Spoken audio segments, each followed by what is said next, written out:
सबसे बुरा अपराध जिसने किसी के खिलाफ किया हो, परमेश्वर के पुत्र को क्रूस पर चढ़ाना, यीशु मसीह ने तुरंत क्षमा किया, उसको समय नहीं लगा। उसने कहा पिता उन्हें क्षमा कर, और अपने हृदय से वो ये कह रहा था। और आप में से कई जिनको ये कठिन जाता है दूसरों को क्षमा करना, जिन्होंने आपके खिलाफ, आपके बच्चों के खिलाफ, आपके परिवार या बेटे बेटी के खिलाफ कुछ चोट पहुंचाई है, कई बार कई सालों पहले, और फिर अभी भी आपके हृदय में कड़वाहट है, आप अपने आप का बिगाड़ रहे हो। शैतान चाहता है कि वो बात आप अपने हृदय में रखो और अपने आप को नाश करो। उसको छोड़ दो और कहिए पवित्र आत्मा से मुझे भर दे प्रभु।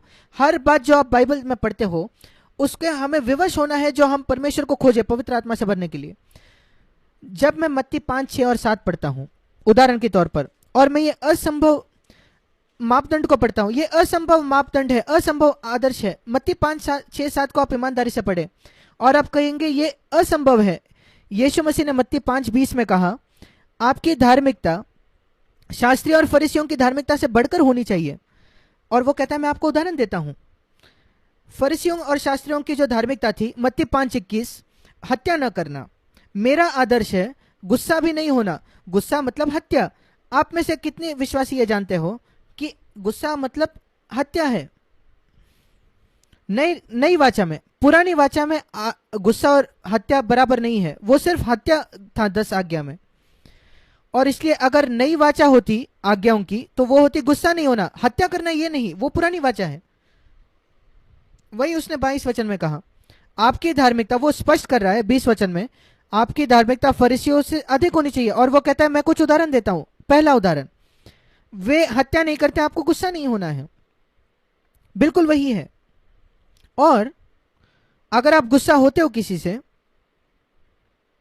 और फिर आप आकर प्रार्थना करते हो, मत्ती 5:23 में, अपनी भेंट वहीं छोड़ दो, प्रार्थना करना छोड़ दो, उस मनुष्य से जाकर उसको सही करो।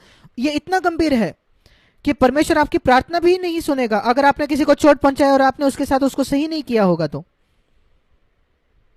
ये इतना इतना जरूरी है। और वो कहता है, मैं एक और उदाहरण देता हूं, फरीसियों की धार्मिकता 27 वचन, व्यभिचार न करना। पर मैं आपसे कहता हूं, अगर आप किसी स्त्री पर कुदृष्टि से, एक बार आपकी आंखों से किसी स्त्री पर, आप जानते भी नहीं कौन सी स्त्री है और आप लालसा करते हो, या एक मैगजीन में आप देखते हो लालसा करते हो, या किसी वीडियो में आप देखते हो और लालसा करते हो, आपने व्यभिचार कर दिया है।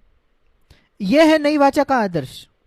और इन दोनों बातों में उसने कहा, 22 वचन, क्रोध आपको नरक में ले जाएगा, और 29 वचन में वो कहता है, लालसा करना, कुदृष्टि करना, यौन लालसा करना आपको नरक में ले जाएगा। क्या ये इतना गंभीर है कि गुस्सा होना आपको नरक ले जाएगा? हाँ। एक स्त्री के लिए लालसा करना वो आपको नरक में ले जाएगा? हाँ। 22 और 29 वचन पढ़िए मत्ती 5 में, और वो कई बातें कहता है। आपको हमेशा सत्य कहना है, आपको केवल अपने पड़ोसियों से नहीं बल्कि अपने बैरियों से भी प्रेम रखना है, 44 वचन। और ये अद्भुत अद्भुत बातें, जब आप प्रार्थना करते हो किसी को जानने ना दे, जब आप उपवास करो किसी को जानने ना दे, और चिंता ना करना, ये सारी बातें आप पढ़े और कहिए, प्रभु मैं कैसे ये जीवन को जी सकता हूं? क्या आपको ऐसा कभी लगा है जब आपने मत्ती 5, 6, 7 को पढ़ा है? प्रभु मैं कैसे ये जीवन जी सकता हूं? मैं अचंभित हूं कि कई मसीह इसको पढ़ते हैं मत्ती 5, 6 को, और आमतौर पर उसको पढ़ते हैं और कहते हैं ये जैसे न्यूज़पेपर हो, अखबार हो। नहीं, ये परमेश्वर की आज्ञा है आपके लिए। आपको कभी गुस्सा नहीं होना है, आपको कभी लालसा नहीं करनी अपनी आंखों से, आपको सारे बैरियों से प्रेम करना है, आपको हर एक को आशीष देनी है जो आपको श्राप देता है। और आप कहते हो प्रभु मैं ये नहीं कर सकता, मैं प्यासा हूं, यीशु मुझे ये जीवन दे। इस प्रकार मैंने परमेश्वर को खोजा, और वही लिखा है पहाड़ी उपदेश के अंत में, यही उत्तर है। आप पहाड़ी उपदेश के अंत में आते हो और आपको सिर्फ अच्छी शिक्षा प्राप्त की है, फिर आपके पास इस वचन की आवश्यकता नहीं है। पर अगर पहाड़ी उपदेश के अंत में जो सोचते हैं कि प्रभु ये आदर्श है जो मैं नहीं पा सकता, यीशु ने कहा मत्ती 7:7, मांगो मांगो तो तुम्हें दिया जाएगा। मांगो सहायता के लिए, ये जीवन जीने के लिए आप सहायता पाओगे। ढूंढो तो उस सहायता के लिए, इस जीवन को जीने के लिए तुम पाओगे। खटखटाओ और कहिए प्रभु, हर कोई जो ऐसे मांगता है, 8वां वचन, वो प्राप्त करेगा। हर कोई जो ऐसा ढूंढता है वो पाता है, हर कोई जो ऐसा खटखटाता है वो उसके लिए खोला जाएगा और वो पवित्र आत्मा से भरा जाएगा। और फिर वो आगे जाकर कहता है, मैं आपको बताना चाहता हूं परमेश्वर कितना अच्छा है। तुम जो बुरे हो, तुम बुरे होकर 11 वचन अपने बच्चों को अच्छी वस्तुएं देना चाहते हो, तो तुम्हारा स्वर्गीय पिता अपने मांगने वालों को अच्छी वस्तुएं क्यों ना देगा? सबसे अच्छी वस्तु क्या है? पवित्र आत्मा। इस जीवन को जीने की सामर्थ्य जो मत्ती 5 और 6 में जिसका वर्णन है, अपने जबान पर नियंत्रण करने की सामर्थ, अपने परमेश्वर के लिए आपकी जीभ अग्नि पर होगी।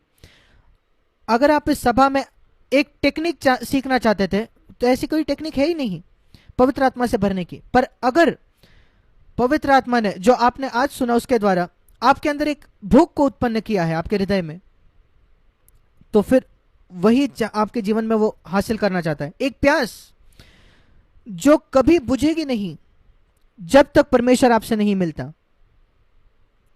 एक अच्छा उदाहरण है पुराने नियम में जो मैं आपको दिखाना चाहता हूं। अगर आप मेरे साथ निकाले उत्पत्ति की पुस्तक, उत्पत्ति की पुस्तक उसका 32 अध्याय मेरे साथ निकाले। बहुत ही अद्भुत ये वचन है, उत्पत्ति 32 अध्याय।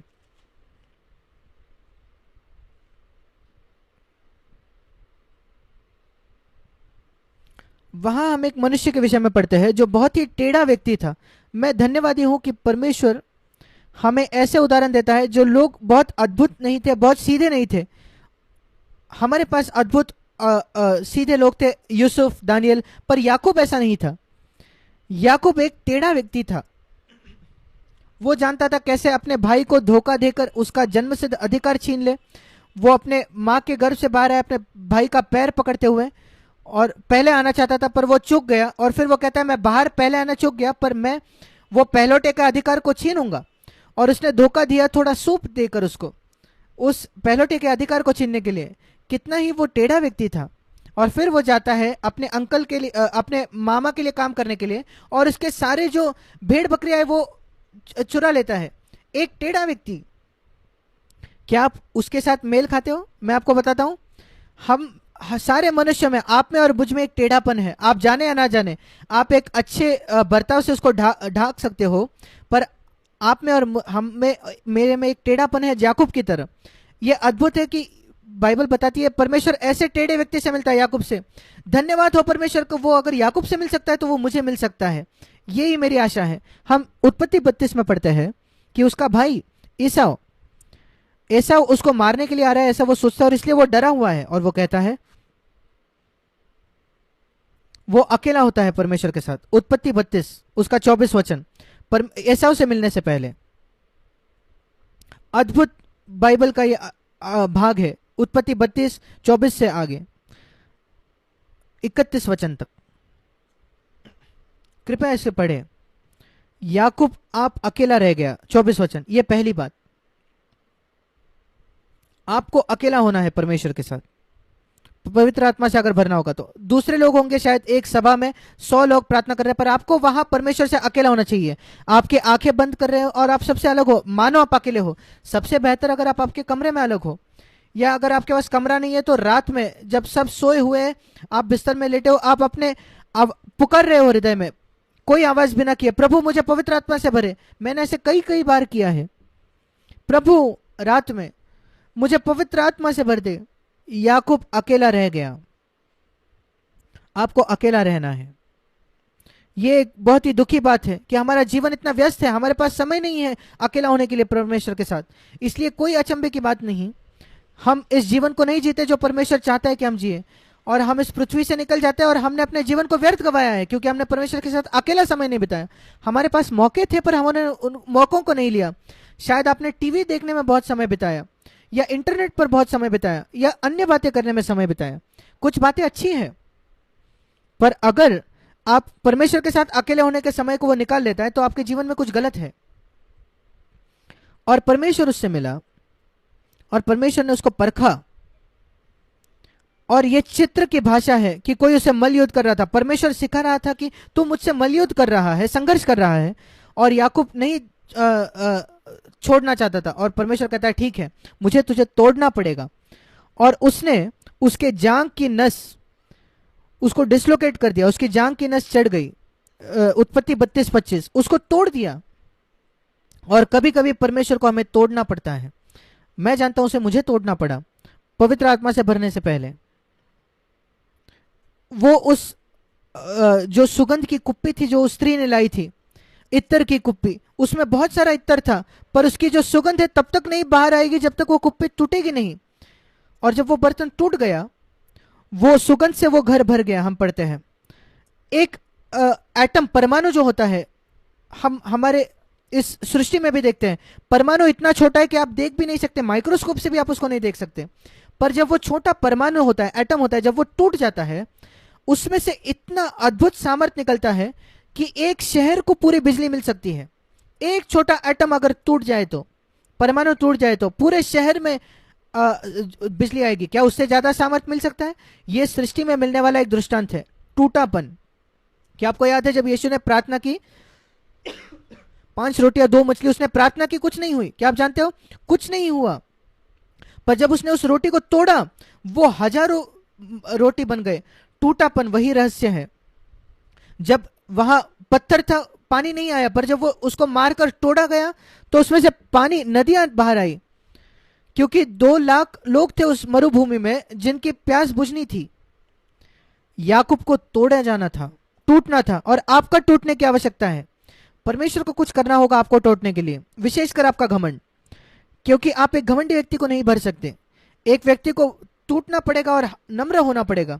शायद आपने कुछ अद्भुत चीजें हासिल की अपने जीवन में, इस वजह से आपको तोड़ने की आवश्यकता है। आपको लगता है कि आप बहुत पवित्र व्यक्ति हो, आपने बड़े बड़े पाप नहीं किए दूसरों की तरह, परमेश्वर का धन्यवाद हो, पर आपके वजह से, उसकी वजह से आप इतने घमंड हो गए हो कि सबसे बदतर पाप आपको मिला है, व्यभिचार से भी बुरा पाप, कि आप घमंडी भरो कि आप में व्यभिचार है। वो तो व्यभिचार से भी बड़ा पाप है, घमंड।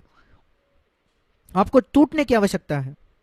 अगली बात जो हम देखते हैं, 27 वचन, परमेश्वर ने याकूब से पूछा, तेरा नाम क्या है? तू मुझे बता, तू कौन है? क्या आप जानते हो याकूब का क्या मतलब है? याकूब का मतलब है धोखा देने वाला। इसलिए प्रभु उसको पूछ रहा है, तेरा नाम क्या है? प्रभु, मैं धोखा देने वाला हूं। क्या आप ये कह सकते हो? क्या आप ये प्रभु को ईमानदारी से कह सकते हो कि प्रभु, टेढ़ा धोखा देने वाले व्यक्ति जो आपके अंदर है, प्रभु के सामने उसको कन्फेस करे, कबूल करे, प्रभु मैं लालसा करने वाला हूं, मैं गुस्से से भरा हुआ व्यक्ति हूं, मैं कड़वाहट से भरा हुआ व्यक्ति हूं, मैं धोखा देने वाला हूं, मैं पैसे का प्रेमी हूं, मैं संसार से प्रेम करता हूं, मुझे थोड़ा धर्म चाहिए और स्वर्ग जाना चाहता हूं, पर मैं संसार से प्रेम करता हूं। परमेश्वर से ईमानदार बने। जब ये सब हो गया, परमेश्वर उससे मिला और उसको छुआ, और उसने कहा, ठीक है, तुम आप से अलग होंगे, तुम याकूब धोखा देने वाले नहीं होगे, तुम्हारा नाम होगा, 28 वचन, इस्राएल, परमेश्वर के साथ राजकुमार, क्योंकि तुमने परमेश्वर से और मनुष्यों से भी युद्ध करके प्रबल हुए हो। ये एक चित्र है मनुष्य का पवित्र आत्मा से भरने का। अकेला परमेश्वर के साथ, टूटा हुआ, परमेश्वर से ईमानदार, और परमेश्वर आपसे मिलता है। क्या आप उससे गुजरने के लिए तैयार हो? परमेश्वर से अकेला होना, ईमानदार होना, उसको तोड़ने की अनुमति देना।